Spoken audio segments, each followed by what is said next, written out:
classics.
Yo, this is Bone Classics represent.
Well, good morning, friends. Welcome to Sycamore Creek Church. My name is Jeremy. I'm the worship arts guy, or like the music guy at Sycamore Creek, and we're thrilled that you are joining us again for this series, I'm In. See, that's the question we have for you today.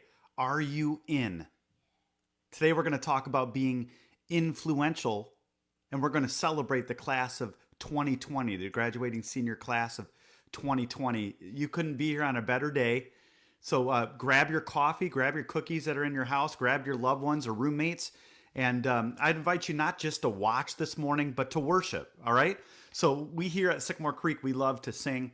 And we're going to do a song called Build Your Kingdom Here. It's like having an influence in the world around you and building that influence. And so on the screen, you'll see some lyrics.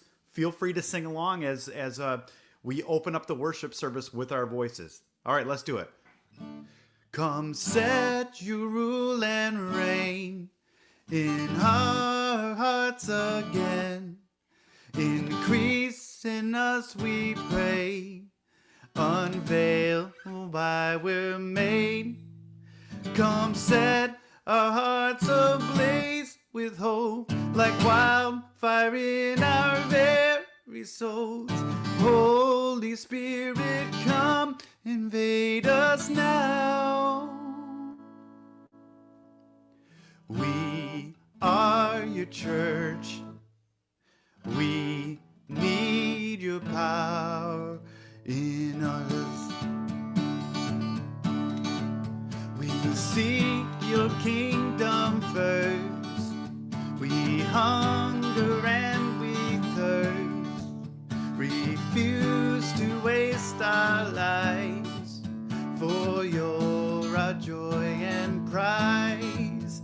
To see the captive hearts release, the hurt, the sick, the poor at peace. We lay down our lives for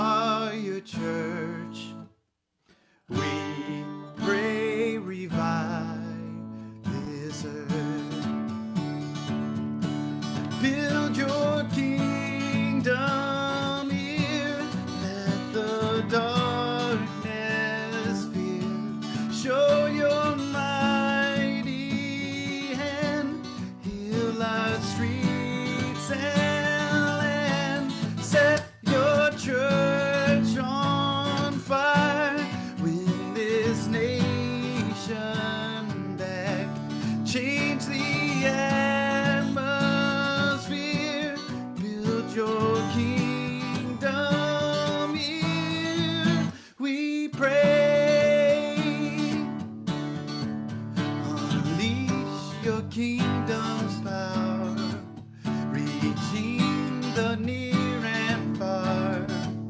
No force of hell can stop your beauty changing hearts. You made us for much more than this. Awake the kingdom seed in us.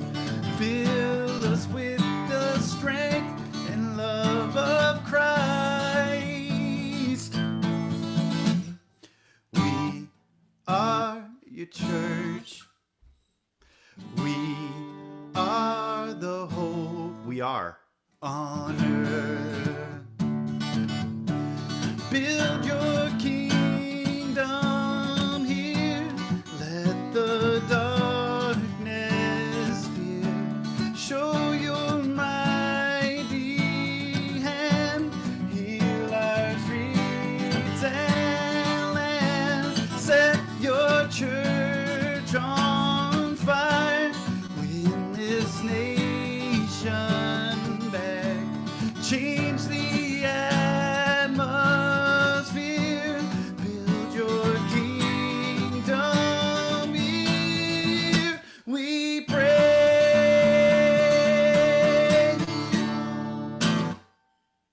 Amen. All who agree with that truth said amen. Hey friends, guess what we're going to do right now? We're going to enter a time of celebration. Let's give it up for the class of 2020.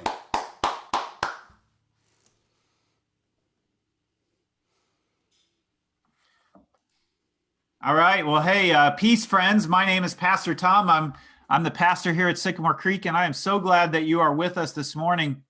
We have the opportunity to today celebrate our graduates who are graduated this year. It's been a kind of unusual year, hasn't it? So we've got several graduates with us here. Let's make sure that we know who all is here with us. So hey, everybody else, we want you to stop your video so we just see the graduates, okay? So let's see. We have got Maggie Horner, class of 2020. She's preaching with me today. We've got her friend Lydia, class of 2020 as well. Thank you, Lydia, for joining us. And Mia, whose family attends our church. Thank you so much, Mia, for joining us. And Clifford, who's also Maggie's friend. Thank you, Clifford, for joining us today. Hey, this year kind of ended in a different way than you all expected. Clifford, what was it like to have the year end without, all the usual fanfare? Honestly, it kind of brought about a few pretty good things in my life. Like I ended up being able to do a lot of things that I kind of take for granted when school's in, because I feel so busy, and like I just feel that there's a lot going on, and it kind of ending so soon was sad to not be able to go back. But I mean, it opened new doors to spend time with my family and do things I haven't usually been able to do. Yeah. So, hey, Mia, was there something in particular at the end of the year that you really missed?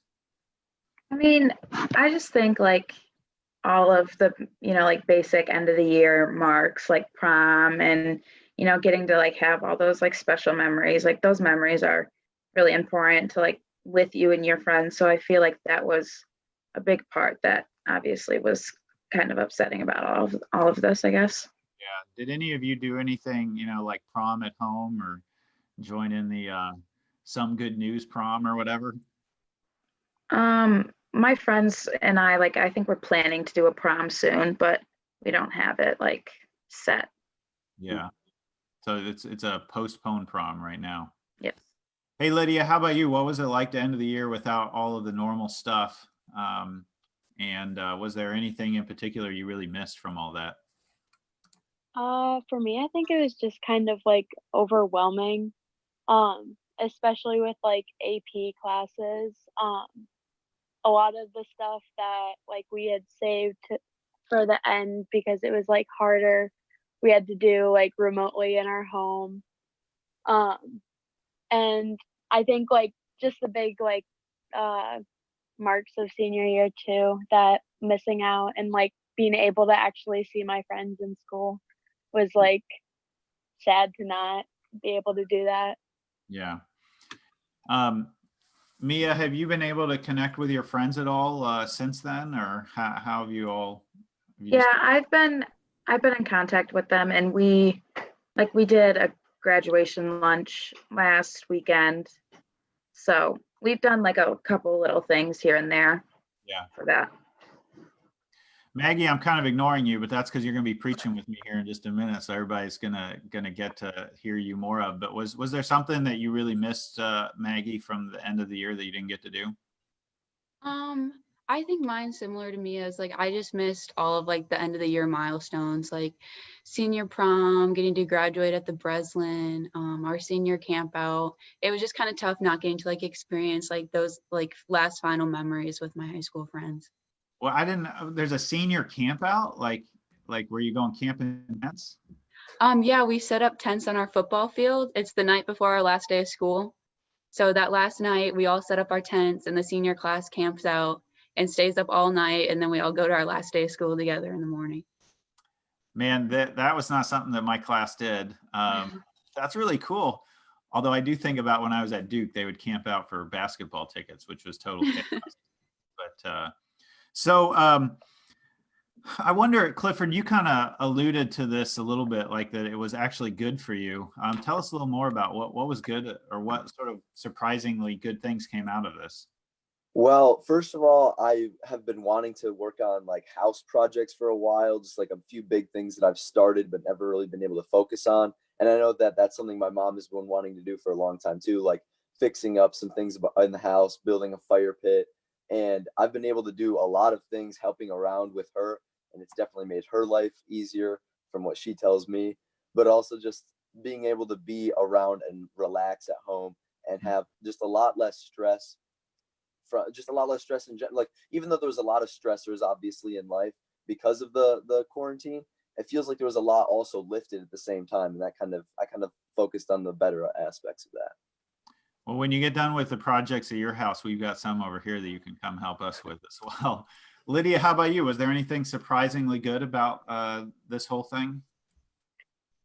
Yeah, I think I'd agree with that, in like the sense that some stress was like relieved, and it was kind of like I just had more time to like kind of relax and not have to be so like I have to do everything in one day. And I also think like I got to spend a lot more time with my family, which was really nice for me. So Did you all, like in my house, we ate dinner together for like, I mean, we're on like a 3-month streak right now. I mean, I can't think of any other time in our lives where we, for 3 months, had dinner every night together. Has that been the same with all of you?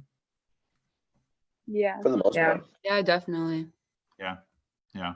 Hey, Mia, how about you? Was there anything surprisingly positive about the way the year ended?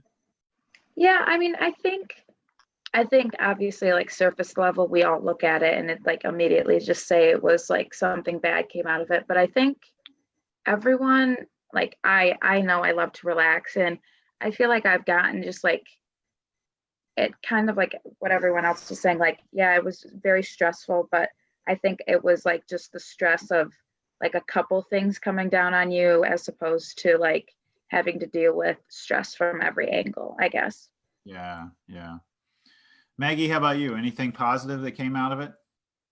I think the most positive thing that came out of it was that our AP test became 45 minutes instead of 3 hours. Oh, that's great. Yeah. 45, yeah, wow. 30 hours down to 45.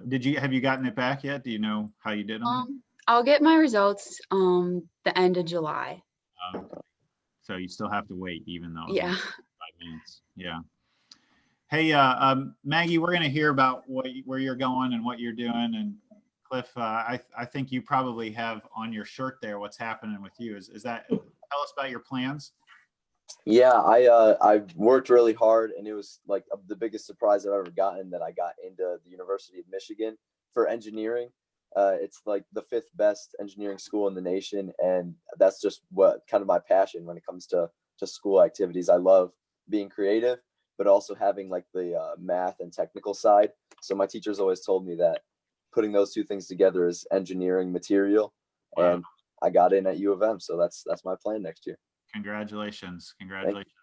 Mia, what are your plans here?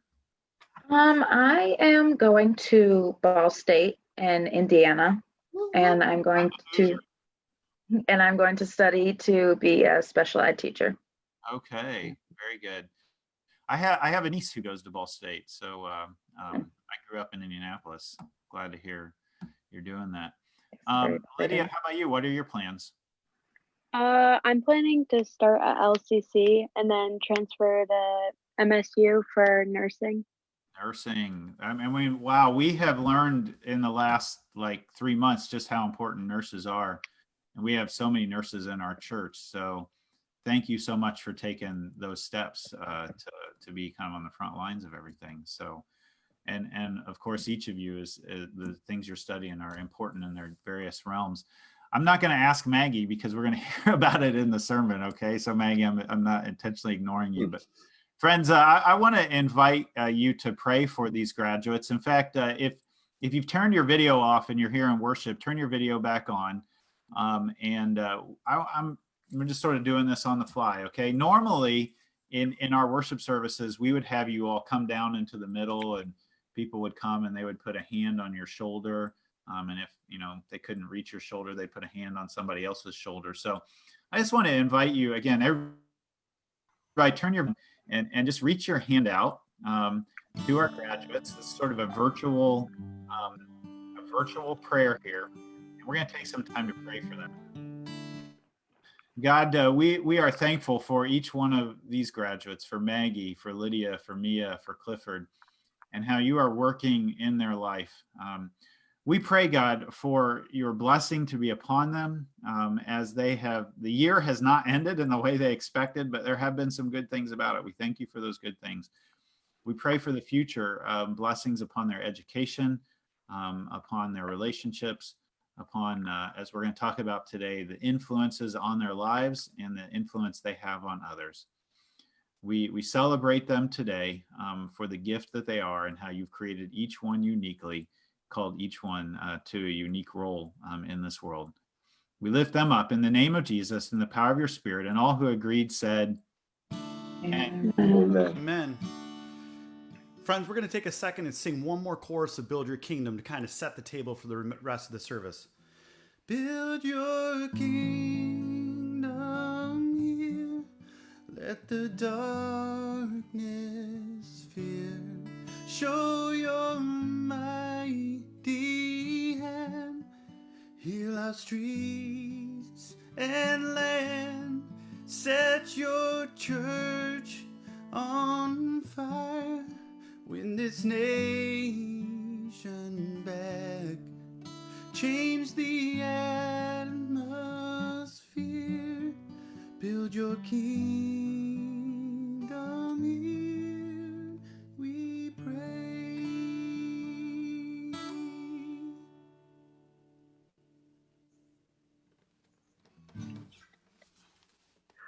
Good morning, friends. Oh my gosh, how exciting to be near you this morning. How exciting to see my graduates. I'm going to try to calm down. So excited about these young humans. All right, friends, you have found yourself in a church that meets in, used to be 3 locations. Turns out now it's any location you'd like. So that's exciting. But you found yourself at the South Lansing Sycamore Creek Church worship service. So welcome, welcome, welcome.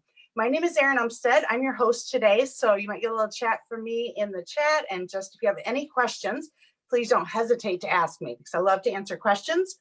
And some of my answers will even be right. So it'll be fun to see which ones. Excellent.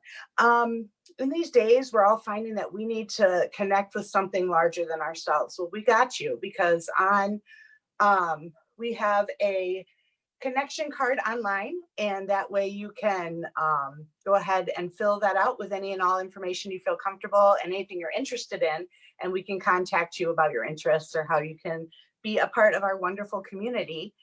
And we are a church that loves you to use your social media, to use your technology. Obviously, we're all on technology right now, so we aren't going to ask you to put your phone away. So grab out that phone. You could start a live stream, a watch party on Facebook, or you could just let your friends know that you're here. You could take a couch church selfie. Oh my gosh, so exciting. So make sure there's nothing in your teeth though. That may or may not be from personal experience. So give a big smile, put that up on Facebook or any of your social media with the hashtag Couch Church Selfie, and let us see your beautiful smiles.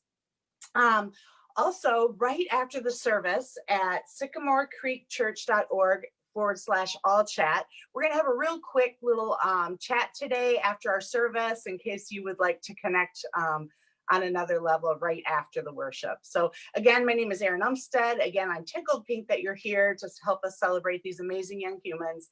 And our service continues with this.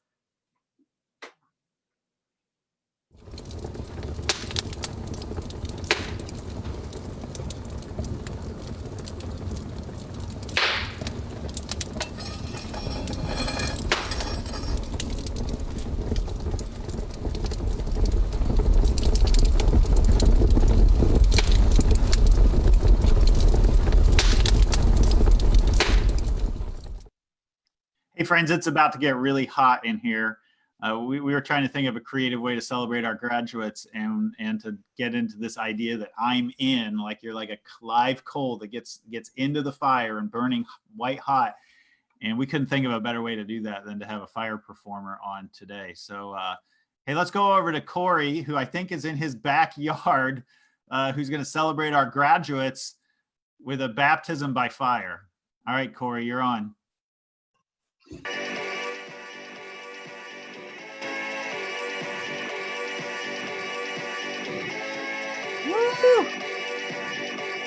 Look at that.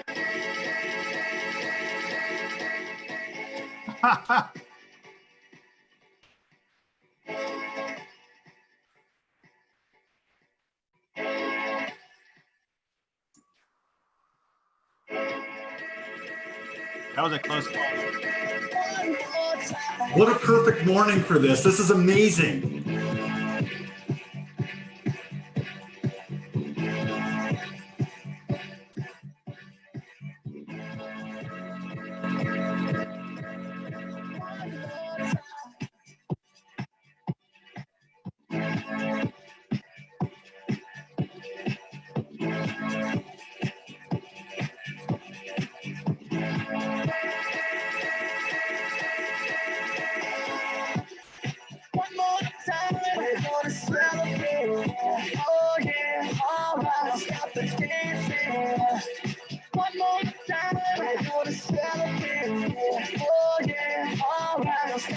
Get it, Corey! Woo!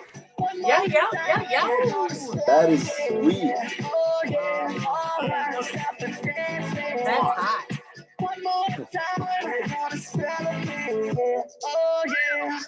Corey's on fire! I hope not.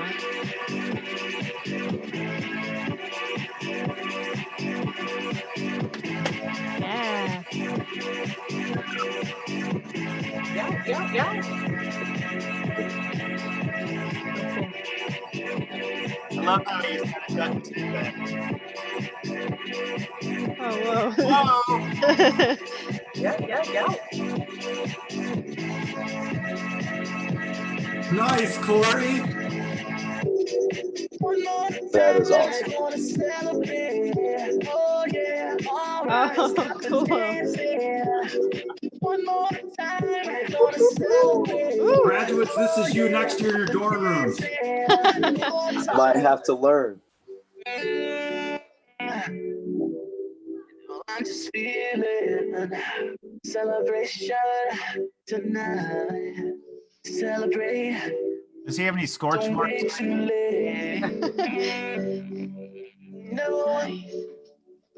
you don't stop. What you don't all see is that what Eric is off. We're gonna celebrate. Something goes wrong. One more time. Live fire he's doing this with. One more time. One more time. Celebration. Love it, Corey! Get it! Yeah. Get it! Tonight, hey, just feeling. Music's got me feeling the need. Yeah, come on. I can't do All that. right, we're gonna celebrate one more time. Celebrate and dance so free. Music's got me feeling so free. Whoa, Celebrate whoa. and dance so free. One more I time. think Music's I'll got me fire feeling so my, free. We're gonna celebrate, celebrate and dance so free. One more time. Music's got me feeling so free. We're gonna celebrate, celebrate and dance so free. One more time. Music's got me feeling so free. We're gonna celebrate, celebrate and dance so free. One more time. Music's got me feeling so free. We're gonna celebrate, celebrate and dance so free. One more time. Music's got me feeling so free. We're gonna celebrate, celebrate and dance so free. One more time, it's got me feeling so free. We're gonna celebrate, celebrate and dance so free. One more time, it's got me feeling so free. We're gonna celebrate, celebrate and dance so free. One more time, it's got me feeling so free. We're gonna celebrate, celebrate and dance so free. One more time, it's got me feeling so free. We're gonna celebrate, yeah. So good. One more time, got the feeling so Oh, nice. free. We're gonna celebrate, celebrate and dance so free. One more time, this got the feeling so free. We're gonna celebrate, celebrate and dance so free. One more time, this got the feeling so free. We're gonna celebrate, celebrate and dance so free. One more time, this got the feeling so free. We're gonna Woo! Thank you, Corey. Woo! Yo. All right, man. That's kind of what this year's felt like, isn't it? It's like dodging fire, trying to dance, trying to make something beautiful out of it. Corey, thank you so much. Today we're actually continuing this series called I'm In, and you can't be more in than swinging fire around you. Today, like I said, Maggie Horner, class of 2020, is one of our seniors here at Sycamore Creek, and she is preaching with me today. We've been working on this for a while, so we're going to see how this works in Zoom. All right. So Maggie, there was a moment you said you were in this year when it came to a certain college. Tell us did you have like a I'm in moment, your signing moment? All right, let's see it.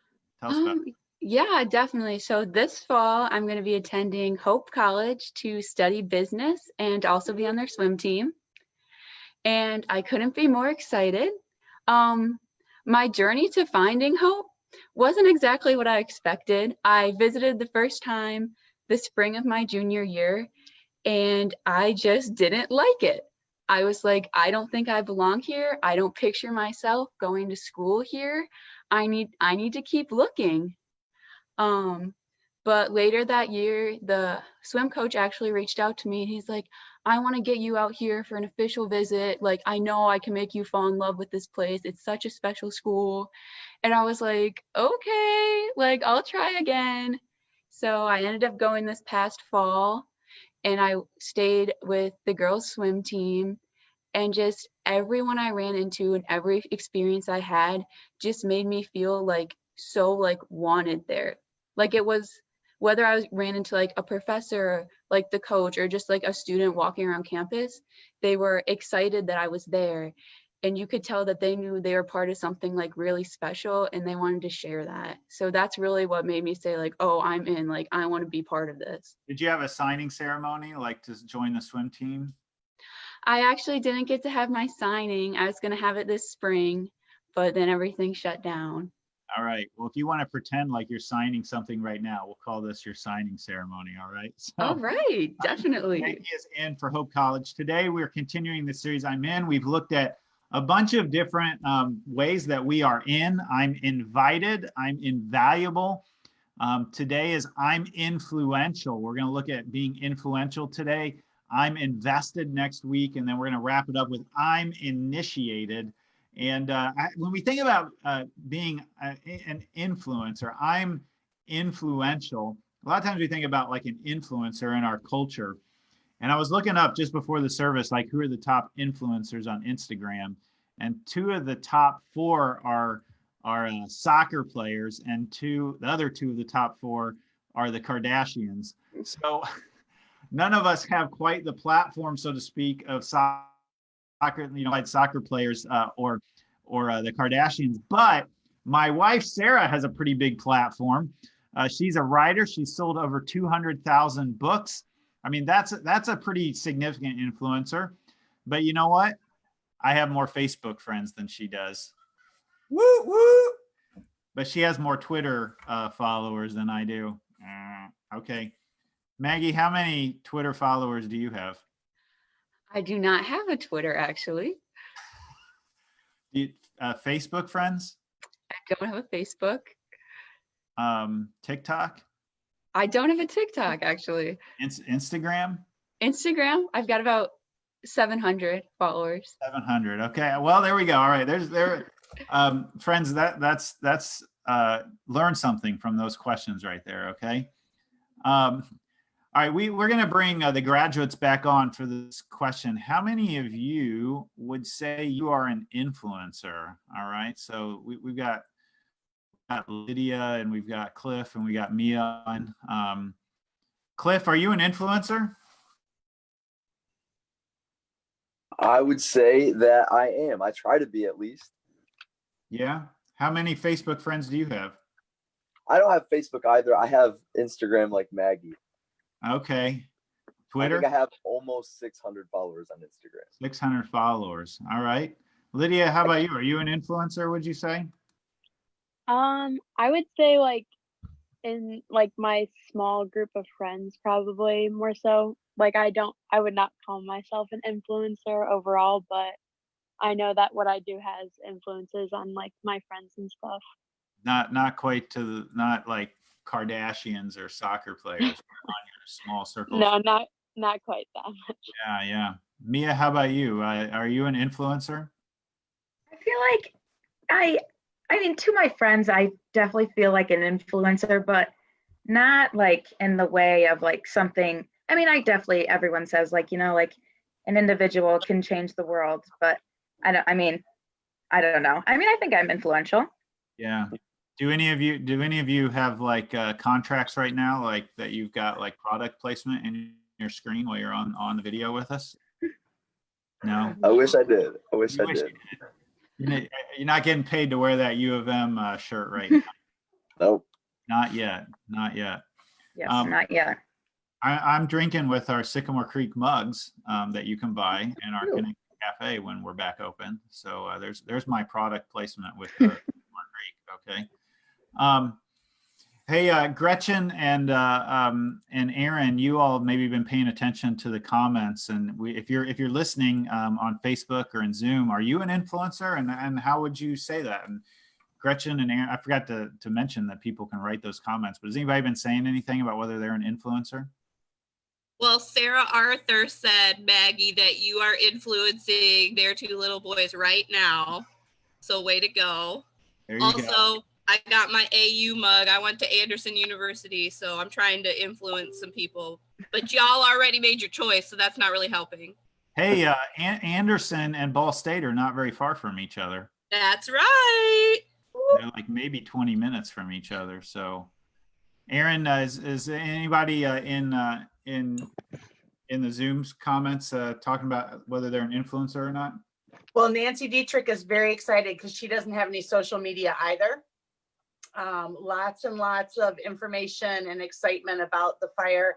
I'm really happy to be a part of today's because these humans, oh my goodness, I'm laughing that you think you're not huge influencers because you've influenced me as a teacher. I would watch you in high school and watch your groups that you were with and watch people look to you to see kind of what you were doing and how you were and just how to be a good human. And Mia, I know that I heard from a biased source, but you are a world changer. You're a world changer. We heard about it on the 4 Perspectives the other night. So I just want to say as an expert that you are all influencers and you've influenced me personally. All right, so Aaron, you're kind of leading up to the point here that we want to get to today. The goal of this whole message today is to change your opinion about yourself. All right, that you are an influencer. You are an influencer. Whether you're one of the graduates on the panel today, whether you're listening on Zoom or Facebook, you are an influencer. All right. So you have no idea how one conversation, one word of encouragement, or one expression of love might change somebody's life. So I love how Lydia said, like she's an influencer in her circle of friends. That's significant. One conversation, one word, one expression of love. This is more important than it has ever been because, we've all been sort of separated and our influence has sort of shrunk down in a lot of ways to just sometimes just right in our families or right with our immediate friendships. I, as the pastor of Sycamore Creek, I have limited interaction with all of you now. I'm not the primary influencer in our church at this point. Each one of you is an influencer. I can't do it all. I never could do it all. And I certainly can't be the only influencer right now at Sycamore Creek. You are an influencer in your home, in your neighborhood, in whatever social media network that you are on. Why don't we see ourselves as influencers? Because we think, well, I don't have 200,000 books that I've sold like Sarah Arthur, or I don't have as many followers as the Kardashians on Instagram. The culture has hijacked what an influencer is. Here's one definition the culture gives us for influencer. An influencer is an individual who has the power to affect purchase decisions of others because of their authority, knowledge, or relationship with the audience. All right. Product placement.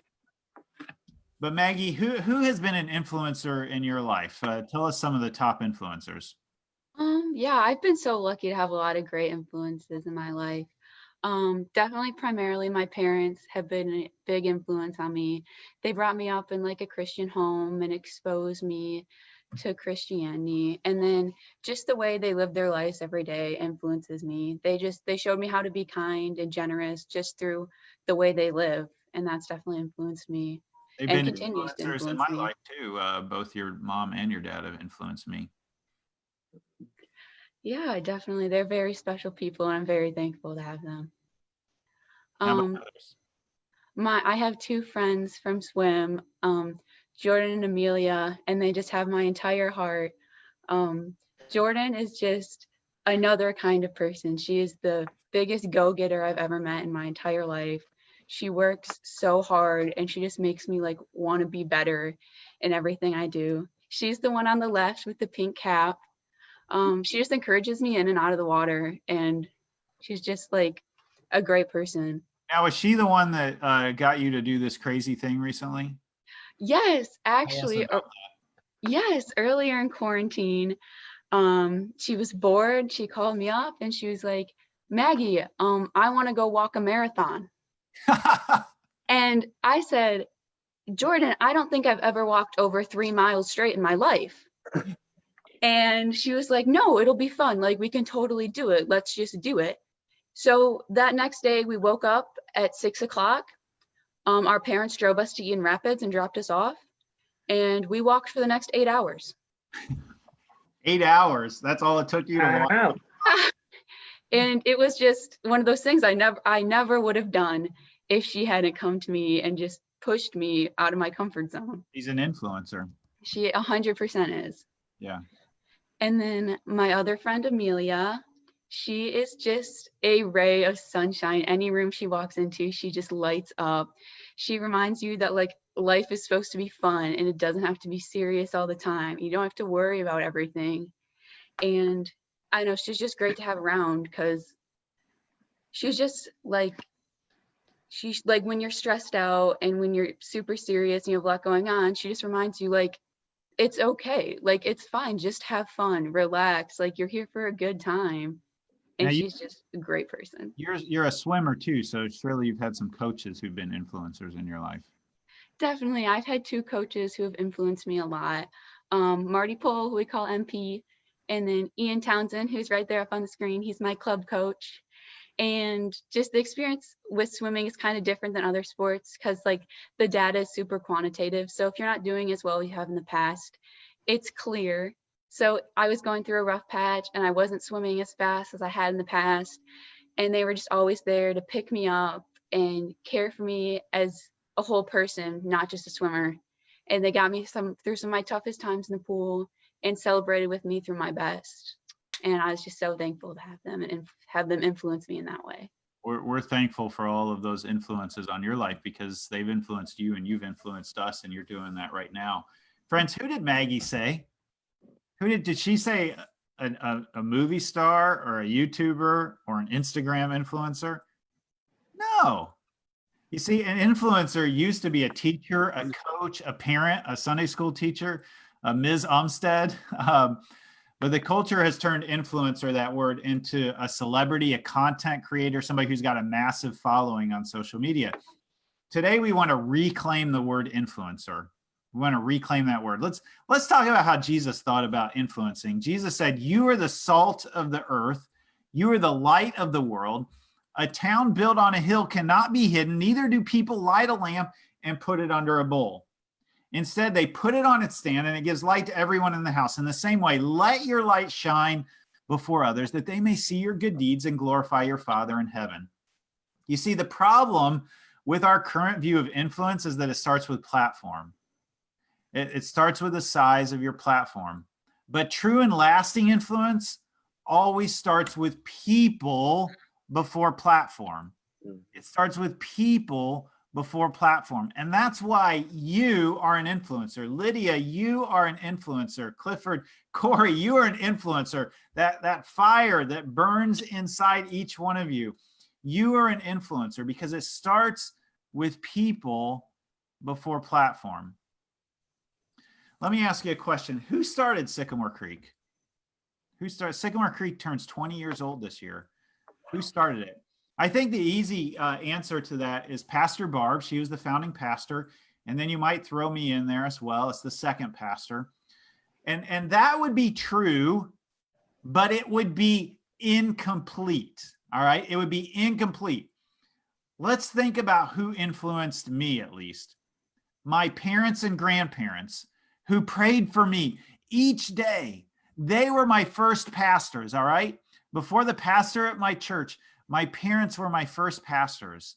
Bill and Becky, you are Maggie's first pastor, and you just heard that.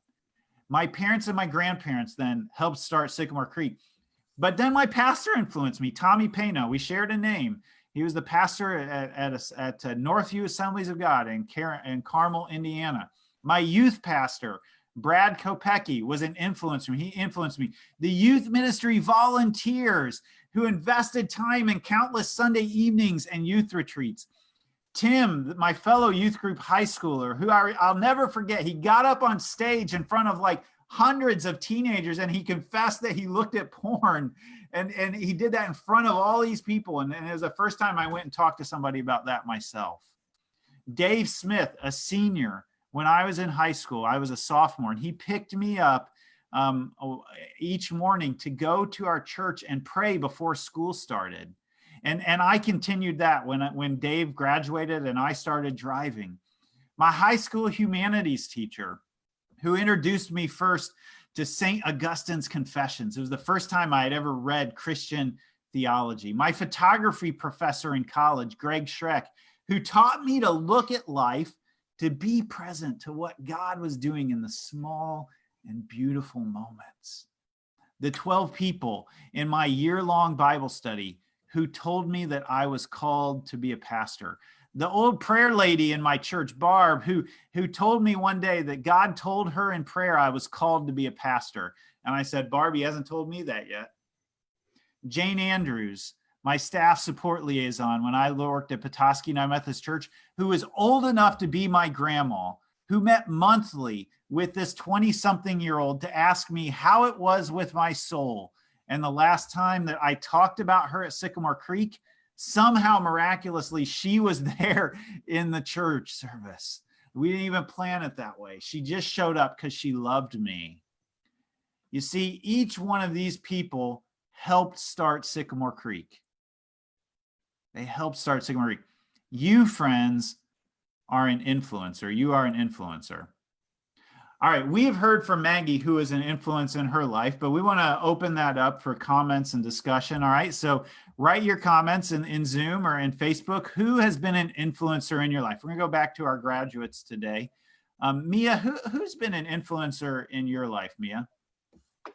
I mean, I know this sounds like corny and cheesy, but like my mom, like I want to be like her when I'm a mother, like the most caring person I know, and she's in the other room, and it's so awkward, but I'm still like, but I don't know, I just love her and love what she stands for. And but also I want like the people I dance with, also like they push me every day to be a better person, and they're like my best friends, and I wouldn't change any of them or who they are. Yeah, what's your dance group? I dance at Premier Dance Company. Yeah. Lydia, how about you? Who are the influencers in your life? I'd definitely say my parents as like the biggest. And then also my sister, who she's only 3 years older than me, so we grew up with the same stuff, and she just kind of like led the way for me. I kind of did like everything she did, especially with school and stuff. And like when we were younger, it was more like fighting, but as we got older, we became best friends. So yeah. And then also my grandma, she was like super strong woman, and just like very like she knew what her values were, and she wouldn't let anyone like tell her otherwise. And so I really like admire her for that. Yeah. Do any of them have 1 million Twitter followers? No. No. Hey, Cliff, how about you? Who's been an influence in your life? The few people that come to mind right away are some of my water polo coaches, actually. Two are Coach Greg and Coach O. They work for Okemos High School and Raptor Water Polo, who I play for. And just over the years, I've had like almost 20 coaches in the 3 water sports that I play, because of so many like rotations of how many coaches have had to show up and help out. And just being able to see all the different ones kind of influenced me to realize how different people can work with different people, like how to influence and how to be influenced by people. For the most important one, I think, was Coach Greg and Coach O. Like I said, they've been influencing me to just be like the best person I can be, on top of just being a water polo player. Yeah. Like being able to be a people person, and not just in the sport. Like it's not just a sport, it's also like the way you talk to people and appreciate people in the real world. Wow. You know, I hear you all talk about your coaches being influencers, and I played baseball from like T-ball all the way up into high school. And I wouldn't say that any of them were significant influences in my life.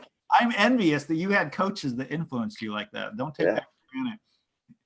Hey, Gretchen or Aaron, what have people been saying in the comments? Got a couple of really good comments. I got to toggle back and forth between Facebook and Zoom. But Lydia Marin said that Tara Streeter has been an influencer for her. They started their return to faith journey together.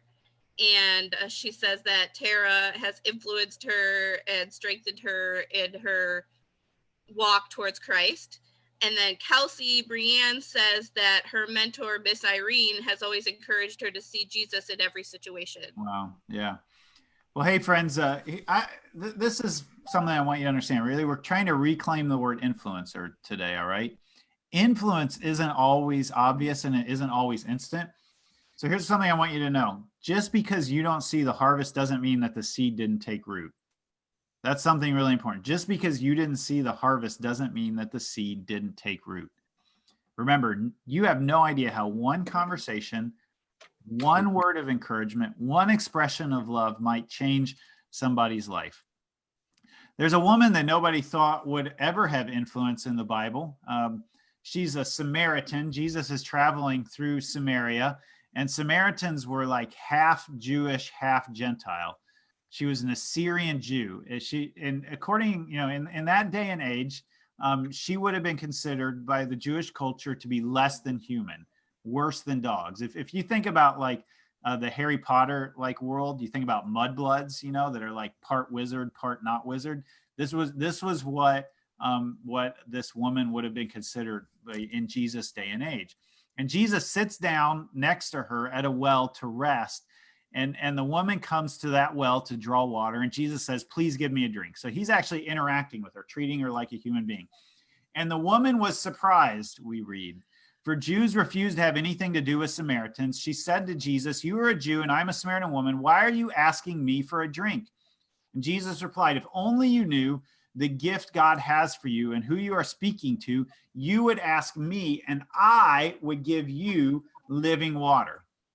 And she's like, what is this living water? Like, I don't even have a bucket. The well's deep. How do I get this living water? And Jesus says, anyone who drinks this water will soon become thirsty again, but those who drink the water I give will never be thirsty again. Because of all the influencers that have ever lived, Jesus is the top dog influencer. All right. And she says, listen, I want that kind of water, right? If you got water that I can drink and then I don't need to drink any water anymore. She's taking this very literally. And Jesus says, well, go get your husband. And she says, I don't have a husband.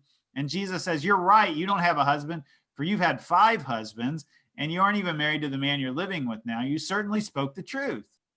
And she says, sir, you must be a prophet.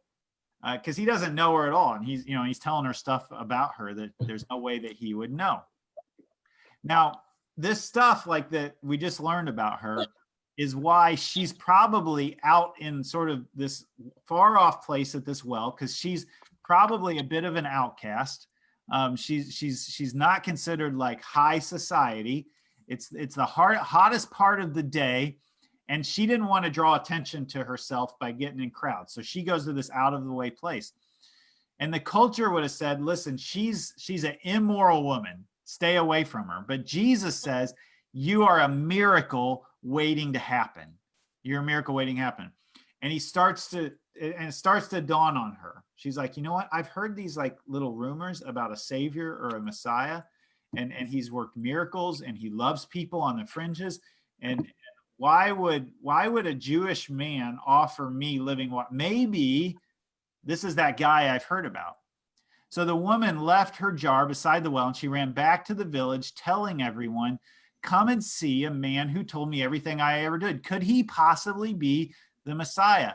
And so the people came streaming from the village to see Jesus. All right. She's a messed up, hurting, broken, quote, immoral woman. And she influences a whole community, a whole village to come and see Jesus. You don't have to have your life all together to influence somebody for Jesus. You don't have to be perfect. You don't have to need to have been accepted to college. You don't have to have a seminary degree. You don't have to know what the Bible verse to quote is in that moment. You don't need 1,000 followers on whatever platform that you've got. You need to care about one person who is right in front of you. One person. And sometimes that's simply the way you live your life, the way you carry yourself, the way you interact with other people. You don't have to know it all. You just let your light shine. You let your salt be salt. I mean, that's kind of a weird metaphor, right? But salt, like when you add a little bit of salt to a meal, it brings out the natural flavors of that meal, right? So you as a person bring out the natural flavors of the people around you. Maggie, you were telling me some stories about influencing people similar in this situation. Tell us those when you've been an influence to somebody else. Yeah, I've been an influence, and I don't even realize it in the moment. Sometimes it takes a while. One story that comes to mind is I have a friend from swim, and we didn't necessarily like grow up the same way. Like I grew up going to church. She didn't grow up going to church. But we've been friends for a really long time. And I remember my freshman year, the two of us were going to hang out, and it was like just the two of us, which was like not usual because we usually hang out in groups. So I remember being nervous and I was like, oh, I don't know what we're going to do. I don't know what we're going to talk about. But she came over and she stayed the night, and we stayed up all night just talking about our lives and what we want them to mean and like where we want to go. And it was just really, really cool. And since then, we've had like our ups and downs and in and outs. And we actually recently had a falling out, and we didn't talk for a really long time. But this spring, actually, she reached out to me and she was like, I want to talk. And we got together, we made up, and she said, Maggie, do you remember when I came over to your house freshman year, and it was the first time, and you and I had a sleepover? And I was like, yeah, of course I remember that. And she's like, do you remember what you said to me? And I didn't have any like specific in mind. I was like, well, we talked about like a lot of stuff. I like, what are you talking about? And she was like, well, you told me about the struggles you're having with your connection and like your relationship with God, and that you weren't sure if you were doing everything right, or you weren't sure if he was hearing you or listening to you. And it just meant a lot to me that you opened up about that. And I had no idea that just by confessing my struggles I was having with a religion that she's never been exposed to before would just plant the seed in her mind. And obviously it meant something, because she brought it up 3 years later when I barely remembered even telling her about it. So it was just cool seeing how I planted that seed and that it took root, and we don't know where it's going to go from there, but it meant something to her, and that means something to me. I think that's really cool. Like, I mean, you didn't go into that conversation trying to like be the Christian or something. You're just being, No. you're even just sharing your own struggles in Yeah. that moment, being sort of real and raw. And I think that goes back to then something that I said earlier, just because you don't see the harvest doesn't mean that the seed didn't take root. And that one interaction you had with this friend shows up like 3 years later, and it had an influence on her. Now, this is similar again to the woman who Jesus is interacting with. The disciples show back up, and Jesus is talking to this woman who they were like, why is he talking to her? Doesn't he know who she is?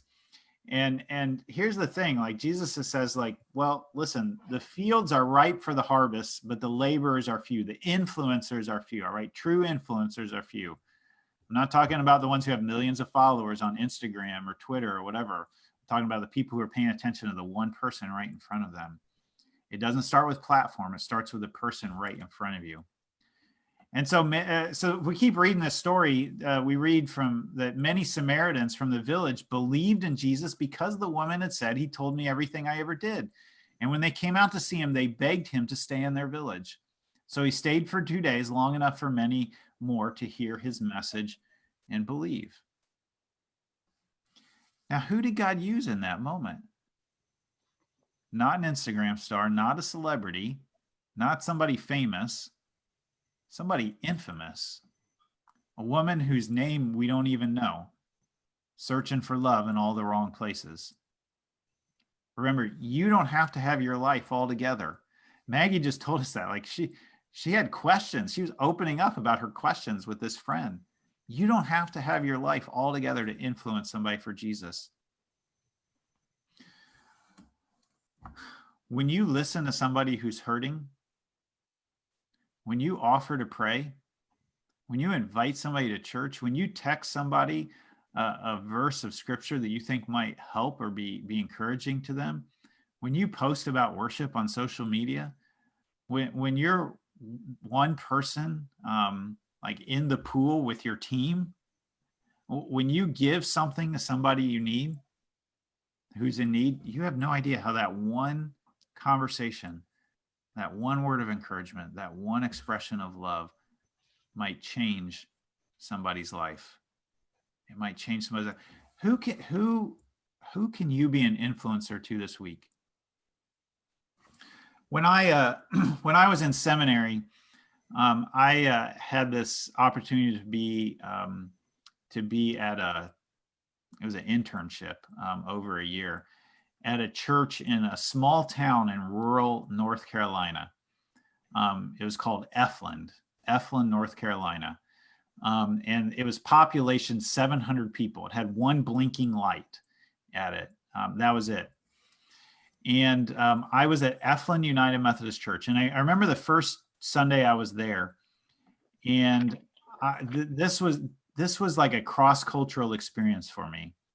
Like everybody was talking about racing or NASCAR, and like I expended my NASCAR knowledge in like about 30 seconds. And then I'm like, what else am I going to talk about? And they were talking about football, and I'm okay with NFL, but I'm not a huge NFL fan. So I maybe like lasted 2 minutes with that conversation. And I'm like, how will I ever be an influence in this place where these folks have such different interests than I have? One of the things I was tasked to do that summer was to lead what's called the confirmation class. Now, confirmation is if you were baptized as an infant, then you take this confirmation class as a teenager, because when you're an infant, you can't make the decision for yourself. Your parents make it for you. But in confirmation, you confirm the decision that was made for you when you couldn't make it for yourself. So I had this group of teenagers, anywhere from 14 to 18, and I had about 8 or 9 of them in this class. And one thing that I thought, I like to do things that are different as a pastor. Maybe you've noticed that. And I thought, what? I don't want to just teach the kids. I'd like to teach their parents too, because the parents are the primary influencers. I'm just going to be with them for like a short amount of time. And then they'll be with their parents for the rest of their life. So I said, if you're going to be in this confirmation class, then your parent has to attend a class with me as well, where I teach you the same stuff. And so I had these parents who joined me, and I would teach the same material to them. I didn't have to prepare anything extra. I just would teach it to them. I felt like the whole thing went well, but there weren't any like fireworks that happened until a year later. I got invited back after my internship was done. The pastor called me and said, we'd like to invite you back to worship. We have a surprise. And I showed up for worship, and it turned out that one of my class members was being baptized on that day, had decided to be baptized. And it wasn't one of the teenagers. It was one of the moms. It was one of the moms. Not the platform. It's the person right in front of you. The person right in front of you. Hey, we have a poet and an artist on with us today, Lisa Bonotto. Lisa is a partner here at Sycamore Creek. I married her to Bill a couple of, maybe a year and a half ago, back when we used to be able to meet in our church building. And Lisa has just a beautiful poem about influence. So I'd like this to be our prayer to end this time together, this message today. All right, Lisa, we're going to send it over to you to pray us out with this poem. I'm happy to do that today. Thank you for letting me share. I want to make a difference, rock the boat, stir the pot. I want to change perceptions, make them scratch their heads, but not for reasons you might guess, nor to see my name in lights. I want instead to point a broken world to Jesus Christ. I want to wave a banner, wave it high and wave it strong, declaring there's no safer place than Jesus to belong. I want to visit places that the world just gave up on and point them to the well where only living water's drawn. I want to see those captivated by the glitter of earth's things, to see the endless cycle of the nothingness it brings, to understand possessions never form a heart content, to know the peace that flows down from a life with Jesus spent. I want to be a parent who is carving time and space, to hear my children's heartbeat, to memorize their face, to journey life beside them, to love them without end, to tell them Jesus loves them more than they can comprehend. I want to lift my children's heads when Satan's lies confuse, and point them up to you, Lord, while still praying that they choose to let go of the lies and seize the perfect truth you bring, and rise up to influence other lives to serve the King. I want to be a friend who by intention takes the time to see my friends' potential, to sit with them a while, to mourn when they are mourning, to laugh when joy arrives, to pray for God's anointing in every corner of their life. I want to be a person who embraces voicelessness when others join in mocking, slinging gossip's recklessness. In contradiction to the shunned, who no one will defend, I want to walk across the room to greet this newfound friend. I want to live with open hands for generosity's sake. Unlike the world, Lord, help me look for ways to give, not take. Lord, help me root for others as they celebrate success. Lord, help me not to see myself above and others less. I want to be a voice that fights for those who've been pinned down, not for a crime committed, but for skin so beautifully brown. I want to stand in love and stop this deep and deadly hate. I never want to be the great divide that segregates. I want to be a child who celebrates her family. I do not want to fail to tell my mom and dad these things. Thank you for reminding me my life was long ordained, that by Jesus's design, I'm fearfully and wonderfully made. I want to give my parents as they age attentive care. I want my love for them in their last days to well compare to all the sacrifices that for me they willingly gave, remembering their heart's intent, not marking their mistakes. I want to be a peace sower, a voice of harmony. I do not want to be defensive when we disagree. I want to show that we can dialogue without the hate. I want to be someone who seeks the common in debate. Perhaps my hope to influence the world around me seems to lack impressive features nor contain notoriety. I think I can explain to you why it may seem this way. It's rooted in the mystery of Jesus when he came. He didn't enter Earth riding a fancy limousine. He didn't wear Armani and give orders like royalty. He emerged in meager status and the media never came. His parents could not know this world would never be the same. So I have come to understand that Jesus wants from me a simple, earnest willingness to be his hands, his feet, a heart equipped to influence a hurting world in need, a simple daily prayer to pray, Lord, I am yours, use me.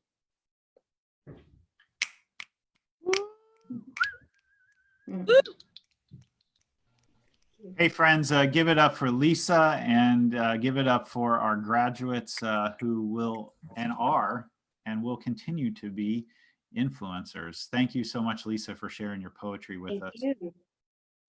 Hey friends, we would love to connect with you. I think each of us need to connect with something bigger than ourselves. Right now, that's never been more evident. And so we have a connection card. We'd love to connect with you. We're going to put that link in the chat section, sycamorecreekchurch.org/connect. If you'd like to connect with us, fill that connection card out. And that's the way that you do that. And you'll see lots of different things that you can sign up for on that connection card. We also, a great way to connect through this summer is our summer small groups.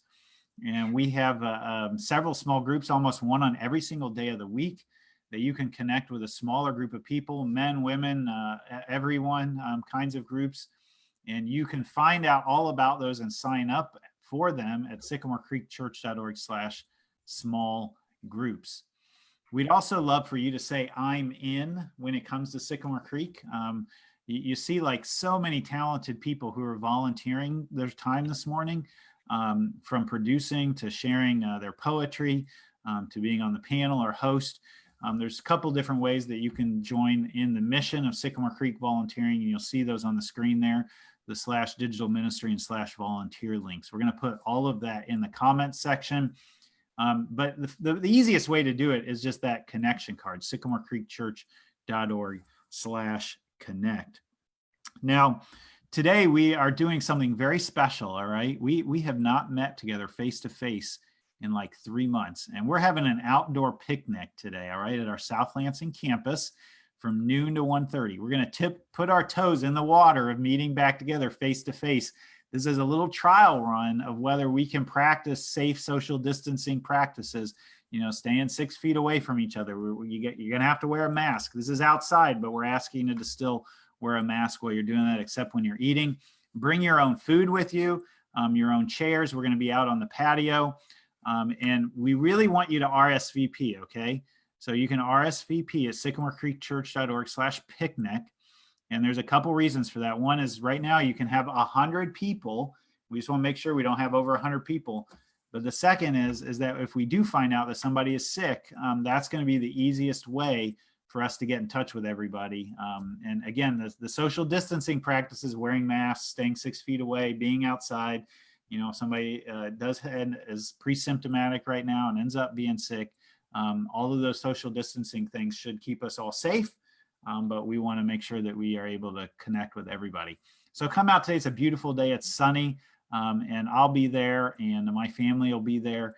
And you'll also find out if you RSVP to that sycamorecreekchurch.org/picnic. If you follow that link, you'll see lots of sort of the precautions, more details of what we're trying to do today to join in this picnic. I think we can do it. I'm actually really excited about it because many of you, I haven't seen you for 3 months, except digitally. So please come and join us today, but RSVP, that's really important. Coming up this Wednesday, our Church in a Pub is doing something new. They're calling it Gab and Grub with Church in a Pub.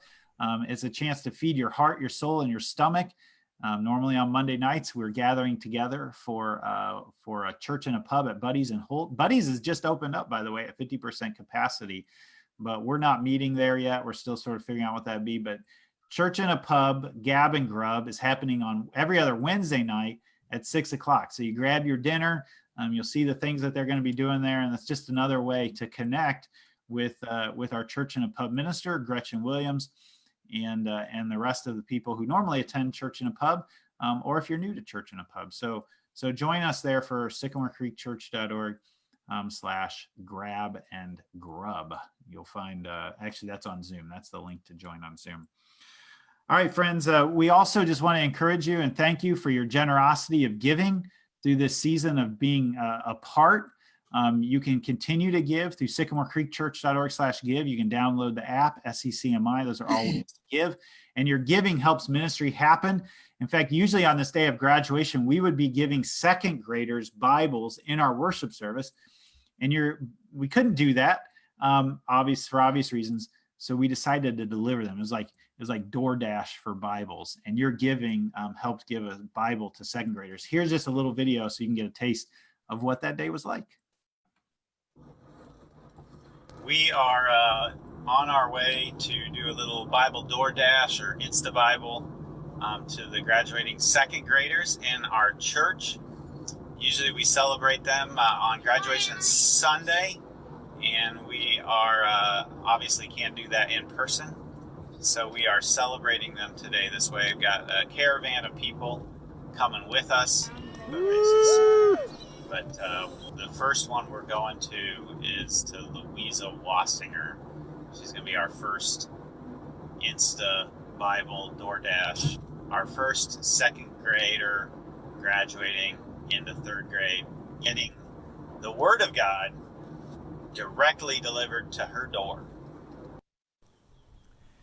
Nora, we are at your house and you are in Traverse City, but we are here to do a Bible dash and bring you a Bible. We're back from Traverse City. Let's see what's in the door. Open up the door, Nora. Oh! Here it is. What do you say? Thank you. Hi, Anna. We are at your house to deliver you a Bible. Amy, in recognition that you are Isabella's first pastor, we give you this Bible for you to give to her, and that's our sign, a sign of our support. Thank you so much. And then Tyler, can you come so she can give it to you? Tyler, we are excited to support you and then I let you all figure it out. And so Dave and Aaron, this is Sycamore Creek's commitment to you to help you be the pastor of your kids, especially Louisa right now. Woo, Louisa! In your kids' lives, we give you this Bible. It's a sign of our support for that work. And we wrote in the middle, or in the front of it, Psalm 1:2. Man, friends, I'm getting a little verklempt here. I love that. That's just beautiful. Did you all see Jessica Ely had a little baby bump? She had a little baby bump there. That I was excited to see Tyler, but I haven't seen Jessica with that baby bump, so that was really exciting to see that. Your giving helped make that happen. Thank you so much for doing that. Hey, we're going to have a digital cafe following worship, okay? But it's going to be really brief because we're doing this picnic. So we're going to jump in, I'm going to say hi, and then we're going to get ready to go at this picnic, and we're going to talk. We invite you just in the comments section right now to talk about what was your favorite part of your graduation service. Mine was my open house, which I know some high school graduates are still doing that and still trying to figure out how to do that. But my open house I really loved. Hey, graduates, do you all know Mrs. Ashman? She teaches journalism and English at Holt High School. What you may not know is that she's got a killer voice, and she recorded this song for us, Girl on Fire. She's going to take us out of our worship service because you all are on fire. Here's Sarah. She's just a girl and she's on fire, hotter than a fantasy, lonely like a highway. She's living in a world and it's on fire, filled with catastrophe, but she knows she can fly away. Oh, she got both feet on the ground and she's burning it down. Oh, she got her head in the clouds and she's not backing down. This girl is on fire. This girl is on fire. Woo! She's walking on fire. This girl is on fire. Get it, Sarah. Looks like a girl, but she's a flame, so bright she can burn your eyes. Better look the other way. You can try, but you'll never forget her name. She's on top of the world, hottest of the hottest girls. Say, oh, we got our feet on the ground and we're burning it down. Oh, got our head in the clouds and we're not coming down. This girl is on fire. This girl is on fire. She's walking on fire. This girl is on fire.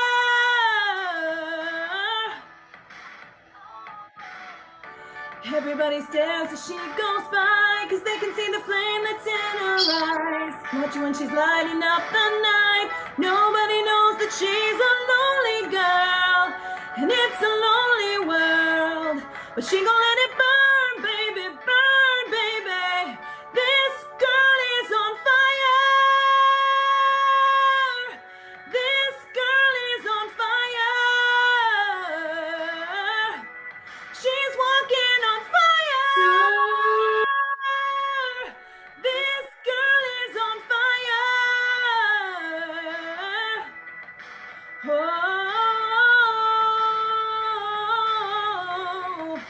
oh,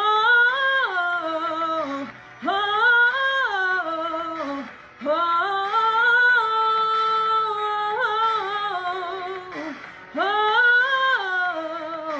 oh.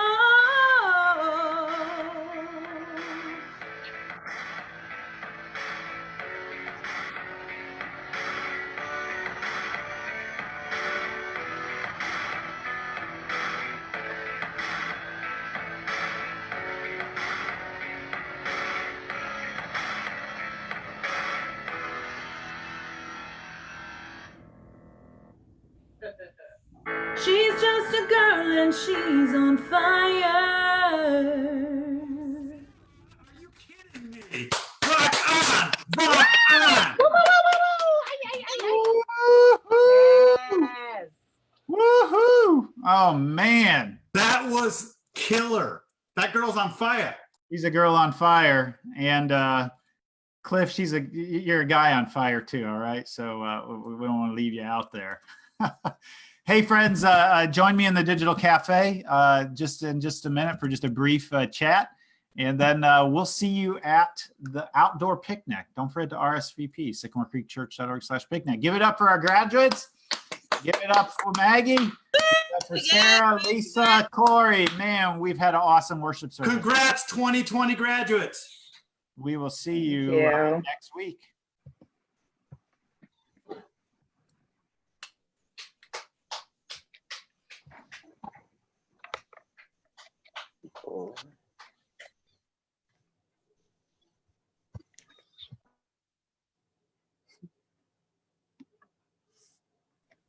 Nice work, everybody. Really good. Really good. I love you, graduates. Be safe. Be safe. Come back and talk to my speech classes.